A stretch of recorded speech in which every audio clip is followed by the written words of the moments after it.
Hey, welcome to my channel. It's Alpha.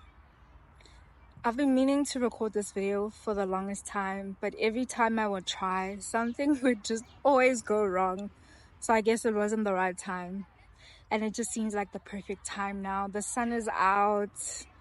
As you can hear in the background, there's kids out here playing. And yeah, I feel good. And I think I look good too, so. I feel like my life experiences are so rich. I've had so many experiences at the tender age that I am. I'm 28 right now, turning 29, but from a young age, I've just always felt different. I've always felt like I was maybe more aware spiritually and just socially than other children. Like I was always just that one child, you know?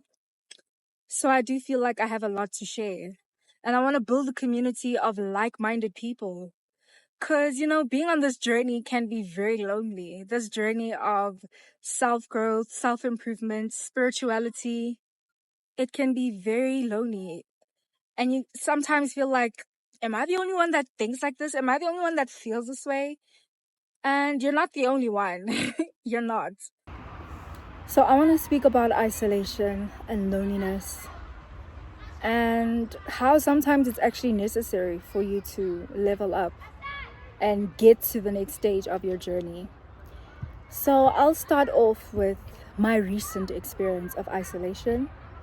In 2022, I experienced a really terrible mental or nervous breakdown.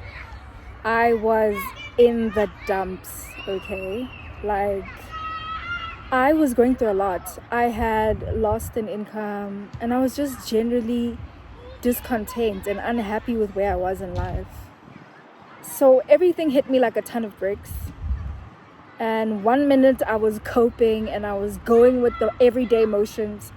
And the next minute I couldn't even get out of bed. Like the next minute brushing my teeth felt like such an insurmountable task. It was a lot. Also, at that time, I went to Mozambique with someone who used to be one of my really close friends. And when we came back, the Uber driver that drove us from our drop-off destination to her house tried to traffic us. So that was a very jarring and very traumatic experience as well. That just added on to how I was feeling at the time. So I get into the space of extreme cloudiness, extreme depression. And if you've been depressed, you know how it feels. Sometimes you can't even say into words how you're feeling. You don't even know what you're feeling, let alone being able to discuss it with someone else or the people around you, you know? So anyways, at this time, I ended up losing the friendship with that friend that I told you I went to Mozambique with. And I just felt myself just going into a shell. It was hard for me in general to reach out to other people as well that were in my life. I just did not have the energy or the desire to be around people, and that is the nature of depression, of course, but I also feel like I was in a dark night of the soul. I just had a feeling that this was something that I just had to go through, as terrible as it was at that time. As much as I felt like just ending my journey on this three-dimensional plane, I knew it was an experience that I just had to walk through. I had to walk through the fire. I had to walk through the valley of the shadow of death, as they say in the Bible. Yeah, so it was very lonely having to sit with those heavy emotions and not really have a community around me to help me through those dark, heavy emotions. It was very difficult, but I made it out, and that's important. I told myself I'm gonna take it one day at a time. I don't have to have it figured out. I don't have to know what I'm gonna feel next week, or what I'm gonna do next week, or what I'm gonna do a month from now. Let me just take it one day at a time. And if I conquer this day, I can conquer the next, and I can conquer the next.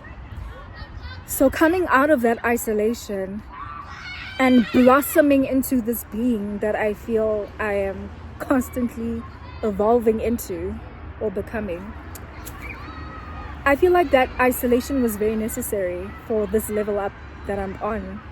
Because, sometimes you think you want certain things in your life, or you want certain things to be a certain way in your life, and they have to be taken away in order for you to reach a certain level. Like, for instance, I'll give you a more concrete example. I've been someone who has an anxious attachment style, so I tend to overgive in my relationships with people. I tend to overcompensate, do too much. I do too much. So much so that it has the ability to detract from my personal journey and what I'm supposed to be doing. I think at one point I kind of gave up on my dreams. I forgot my dreams as well. And in that period of isolation, I was able to realize and re-dream, reimagine what my life could look like, reimagine what I could be like, what I could feel like, reimagine the fulfillments that I would like to experience on a daily basis within my life. And that's why I say that isolation was very necessary. I had no outside influences, no noise, nobody in my ear influencing the direction that I was taking.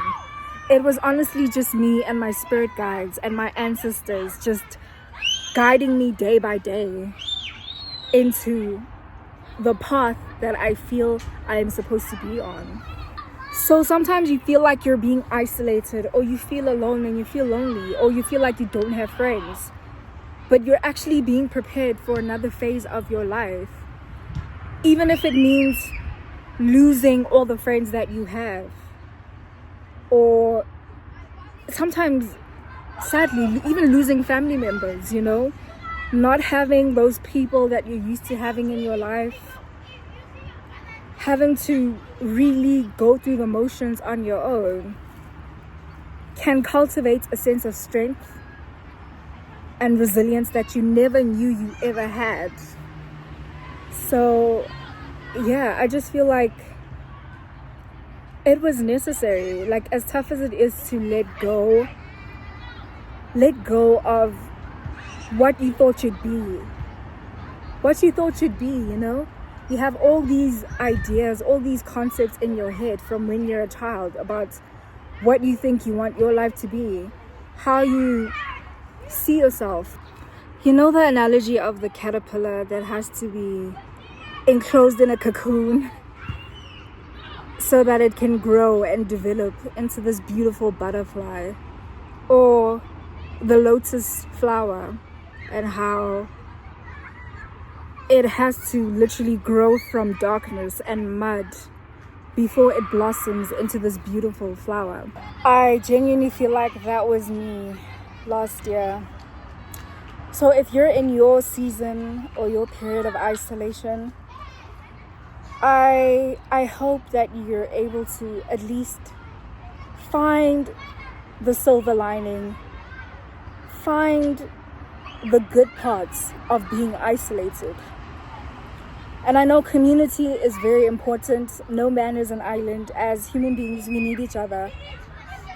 But sometimes there are some things in life that you genuinely have to go through alone. And once you come out of that dark place, you just come out stronger, wiser, mentally refreshed, spiritually fit. As much as isolation can be a challenging thing, it can also be a blessing in disguise. With that being said, I hope you join me on this journey of learning, loving, and just experiencing life, having fun.